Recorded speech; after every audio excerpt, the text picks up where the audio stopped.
Hello dear student, welcome back our YouTube channel. You are watching PSNI Institute. Dear students, आज हम बात करेंगे इस वीडियो में SSCD 2026 के बारे में। आप सभी जानते हैं कि फरवरी में एग्जाम होने वाली है। अब लगभग बहुत ही कम समय या फिर ना के समान समय बचा है और उसमें अब आपको कितने मॉक टेस्ट लगाने चाहिए, क्या आपका सेफ स्कोर या फिर कितना टारगेट आपका होना चाहिए, क्या सिली मिस्टेक खत्म कैसे करें, क्योंकि मैक्सिमम मैंने देखा है कि बच्चे अच्छा स्कोर कर लेते हैं लेकिन कहीं ना कहीं वो चीज़ें जो उनको याद है वो ही गलत कर देते हैं। इस चीज़ का क्या समस्या है, इसका क्या समाधान है। अगली चीज़ है चौथी, क्या वैकेंसी बढ़ेगी। देखिए एसएससी का इतिहास रहा है, हमेशा वैकेंसी कब बढ़ जाती है, तो ये इस पर भी बात होगी। ठीक है, अभी 25,000 के लगभग टोटल वैकेंसी है और लगभग 50,000 से प्लस फॉर्म भरे हुए हैं। ठीक है, 50 लाख से ज़्यादा फॉर्म भरे हुए। सबसे पहले बात करूँ साथियों मॉक टेस्ट।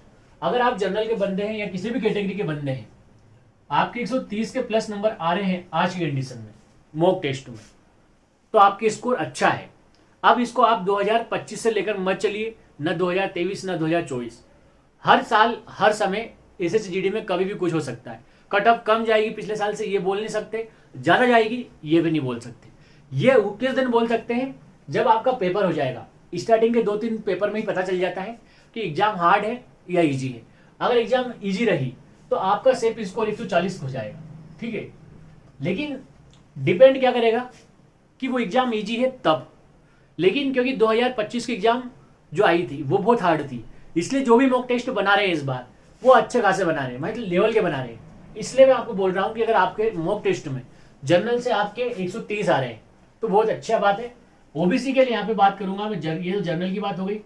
ठीक है, ओबीसी के लिए साथियों हमेशा ओबीसी की यहाँ पे ज्यादा जाती है।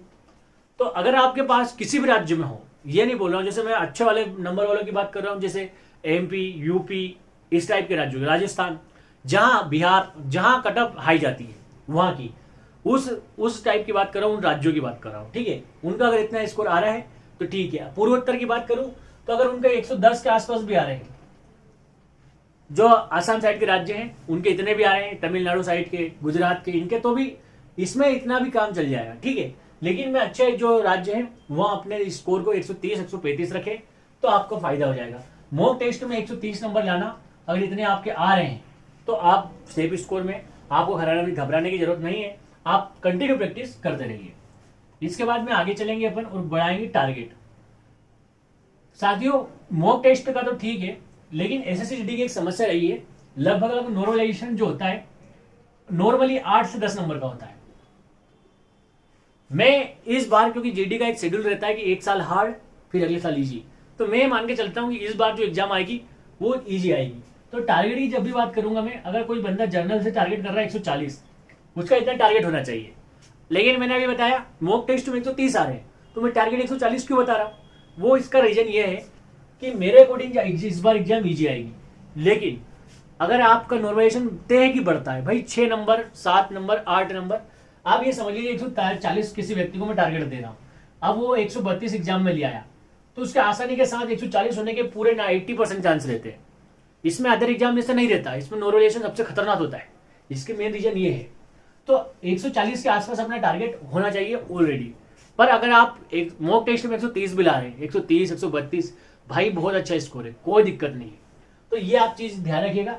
इसको ऐसा नहीं है एग्जाम इस बार इजी आएगी, लेकिन आपका टारगेट 140 जरूर होना चाहिए कि कैसे भी तरीके 8-10 नंबर बढ़ जाए और 140 के आसपास आप पहुंच जाए। सिली मिस्टेक, बंदा 125, जो ये दर्द जो सिली मिस्टेक का होता है ना, वो उनसे पूछो जिनके 120-125 नंबर आ रहे हैं। जिन बंदों के 120-125 आ रहे होंगे वो मैक्सिमम बंदे पूरा कोर्स भी कंप्लीट कर चुके होंगे, उनको उनकी मैथ्स में भी अच्छी पकड़ होगी, उनकी हिंदी में भी अच्छी पकड़ होगी और रीजनिंग तो सबकी पकड़ अच्छी रहती है और जीके में भी उन्होंने अच्छे खासे पढ़ लिया होगा। लेकिन इसके बाद भी वो 120-125 नंबर पे पहुंच रहे हैं और काफ़ी कोशिश कर रहे हैं, इसके बाद भी उनके नंबर नहीं बढ़ रहे हैं। उसका रीजन है सिली मिस्टेक्स। सिली मिस्टेक्स का एक ही चीज़ है भाई दोस्तों, आपने मॉक टेस्ट लगा लिया है, इसके बाद आपने देखा कि 5 से 6 क्वेश्चन ऐसे थे जिनको मैं बना सकता था, लेकिन अनफॉर्चुनेटली मेरा ऐसा हो गया है कि मैंने उनको गलत कर दिया है। चाहे वो रीजनिंग के 2-3 क्वेश्चन हो, या हिंदी के वो जो पर्यायवाची और विलोम रहते वो हो, या फिर शुद्ध वर्तनी आती है हिंदी में वो हो, या मैथ्स का वो क्वेश्चन जो मुझे याद था लेकिन उस टाइम मुझे याद नहीं आया और मैंने वो गलत कर दिया, क्योंकि टाइम वहाँ पे टेस्ट का जो टाइम चलता है उसका मुझ पर प्रेशर था। इन चीज को एक ही सोल्यूशन है, जो आपने 5 से 7 क्वेश्चन गलत करे हैं, आप इनको डबल सोल्व करिए पूरे को। जो जो आपने कि मैं इसको कर सकता था, डबल सोल्व करिए। अब ऐसा होगा कि डबल सोल्व आप करेंगे तो इसको अगली बार ऐसे 2-4 टेस्ट में आपने करा तो आप लगभग समझ लीजिए उस जड़ों से उस पिक्चर को खत्म कर देंगे, उस समस्या को खत्म कर देंगे जो समस्या आप बार बार कर रहे थे। इसलिए इसका एकमात्र सोल्यूशन यही है कि आपको उन सवालों को देखना है और आपको बार बार उसको सोल्व, एक बार पे टेस्ट दे दिया तब सोल्व कर लिया, जब टेस्ट खत्म हो जाए तब जाके उसको सोल्व कर लिया। और कुछ बंदे अगर एक्स्ट्रा करना चाहते हैं तो उन 5-6 क्वेश्चनों को लिख लीजिए कि भाई मैंने इस टॉपिक से गलत करा था, अब नेक्स्ट टाइम नहीं करूंगा। ठीक है, कोई मैथ्स का अगर सवाल है तो उसको तो जरूर लिख लीजिए, इस टाइप का क्वेश्चन मैंने गलत करा था, अब मैं नेक्स्ट टाइम में नहीं करूंगा। अगली बात, वैकेंसी बढ़ेगी या नहीं बढ़ेगी। साथियों 90% आप चांस है, जो वैकेंसी 25,000 आई है, ये एग्जाम खत्म होते होते, फिजिकल खत्म होते होते, फाइनल मेरिट होते होते लगभग ये मान लीजिए आप 40,000 के आसपास होने वाली है। तो इन वैकेंसी को आप 25,000 मत समझिए, लगभग समझिए 40,000 होने की पूरी संभावना है। खुदा ना खास्ता अगर इतना नहीं हुआ तो भी बढ़ेगी वैकेंसी, भले 40,000 ना बढ़े, कितनी भी बढ़े 35,000 हो जाए, लेकिन एग्जाम खत्म होते, फाइनल मेरिट आते आते जो 25,000 का आपको आंकड़ा दिख रहा है, 100% चांस है कि ये बढ़ेगा। इसके बाद साथियों, आप मॉक टेस्ट कब कब लगाना चाहिए। अगर आप अगर मॉक टेस्ट लगाते हैं और आपके नंबर 135 के साथ 125, 120 ऐसे कुछ आ रहे हैं, तो आपको हर एक दिन छोड़ के टेस्ट लगाना है।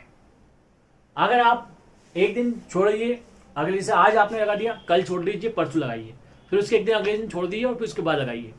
और मैंने वही कहा कि 5 से 6 मिस्टेक आप जरूर करेंगे उस सवाल में, इसलिए क्योंकि आपने सब कुछ पढ़ा हुआ है फिर भी आप गलत कर रहे हैं। तो उसका रीजन यही है कि आप उन क्वेश्चनों को देख नहीं पा रहे, या तो वो गलती से तुक्का लग गए क्योंकि 0.8 वो 0.5 की माइनस मार्किंग है, इसलिए आप अच्छा कर पा रहे हैं। तो ऐसा मत करिए, उन क्वेश्चनों को देखिए, तब आपके नंबर बढ़ेंगे। इसके बाद बात करूं मैं, जिनके नंबर 130, 135 ऐसे आ रहे हैं, आप लगभग ये समझ लीजिए कि आप 3 से 4 दिन छोड़िए और ज़्यादा कोशिश करिए जिस सब्जेक्ट में आप कमजोर हैं। जैसे कि आपने हिंदी में अगर आपके क्वेश्चन 17-18 सही हो रहे हैं तो उनको 20 करने की कोशिश करिए। ज़्यादा शुद्ध वर्तनी, पर्यायवाची, विलोम पढ़िए, रेगुलर पढ़िए, डेली पढ़िए। और जीके आप जितना ज़्यादा पढ़ेंगे उतना आपको, मैं समझता हूँ कि नुकसान है।